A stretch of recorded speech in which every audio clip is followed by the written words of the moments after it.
Content creator at businesswoman na si Rosmar Tan, posible umanong magbayad ng kalahating bilyong tax kada taon. Hanggang ngayon ay usap-usapan pa rin ang content creator na si Rosmar Tan matapos niyang isa publiko na kumikita siya ng hindi bababa sa 5 milyon hanggang 13 milyon kada araw sa isang interview sa kanya ni Tony Gonzaga. Ayon din kay Rosmar ay kasama na dito sa kinikitang ito ang kanyang puhunan. Matapos mapanood ng mga netizens ang interview at malaman kung gaano kalaki ang kinikita ni Rosmar, ay kaagad na tinag ng iba ang BIR para umano maimbestigahan si Rosmar sa kanyang mga possible liabilities o mga bayarin sa tax.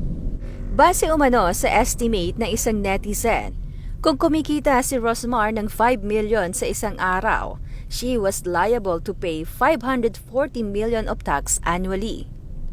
As per Rosmar, sa mahinang araw, 5 million per day siya, so 1.8 billion a year. So if 30% to simplify tax, that would be 540 million na tax. Agoy, parang wala pa naman foundation ay ante para makabawas. She better hire a good accountant and lawyer, and sana naitago niya mga receipts and all. Iba pa penalty kung di siya nag-declare ng tamang kita. Matapos namang kumalat ang balita patungkol sa napakalaking kailangang bayaran na tax ni Rosmar Tan, ay sumagot ang content creator at businesswoman. Aniya, huwag magpakalat ng fake news. Di naman nakakatakot ang BIR kasi maayos na ang sistema nila ngayon. Gagabayan at tuturuan ka pa nila sa tamang pagbabayad ng buwis. Aniya at may kasama pa itong hashtag na #TopWithholdingAgent. Samantala, iba't iba naman ang naging reaksyon ng mga netizens kaugnay sa isinapublikong ito ni Rosmar, maging ang kanyang dapat bayaran sa BIR. Komento ng isang netizen, pwede naman magyabang pero wag sobrahan baka madaming hindi maniwala. Komento naman ng isa, for me, hindi siya mayabang, ini-encourage pa niya ang mga tao na magpursige sa buhay at magsikap. Di naman siya nagyabang para lang sa walang kabuluhan. Iniingganyo lang niya ang ibang sumubok at magtiyaga din.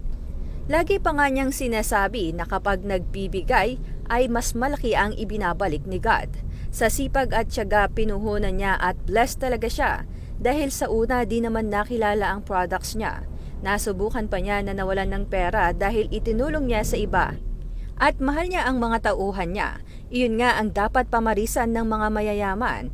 Nagsishare ng blessings sa mga kapuspalad na natili pa rin sa kanya ang salitang kawang-gawa. Naku, naamoy na ng BIR. Mag-ready ka na, Madam Rosmar. Komento rin naman ng isa, masakit man marinig pero talagang successful siya sa buhay. Kung mainggit man ang iba, dapat gawing halimbawa yung narating niya at patuloy na magsumikap sa buhay. Talagang may mga taong pinagpala talaga sa mundo. Maswerte ka na lang talaga kapag napabilang ka gaya niya. Kaya huwag kainggitan, dapat tularan. Komento naman ng isa pang netizen, very inspiring ni Madam. Sana magbabayad ng tax ng maayos. Mas nakakabili pa rin sila Ramon Ang at mga C at mga Ayala. Hindi sila broadcast sa mga yaman nila, tahimik lang sila, humble silang tao. Pagtatanggol naman ng isa pang netizen kay Rosmar, hindi siya nagyayabang, sadyang di nyo lang matanggap ang pag-unlad ng isang tao. O nakakamit nilang tagumpay dahil nalalamangan kayo, ganun lang yun. Hindi nyo yan kilala pero how come sa mga kakilala nyo na nalalamangan kayo?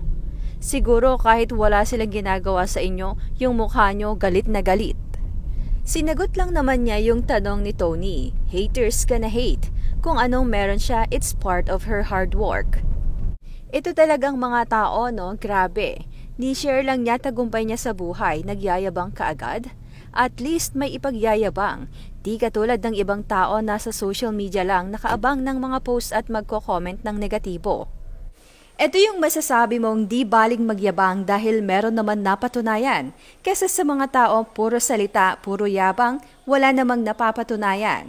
Si Rosmar ang tipong kahit lokohin, kahit siraan o ano paman, di siya takot kasi lahat naranasan niya kung gaano kahirap kumita ng pera. Kaya naman super daming blessing, nakaka-inspire ka Rosmar. At yan ganyan klaseng tao ang nakaka-inspire. At isa pa, walang perpekto sa mundo. Bawat isa ay may kanya-kanyang ugali, kaya huwag tayo sobrang mapanghusga.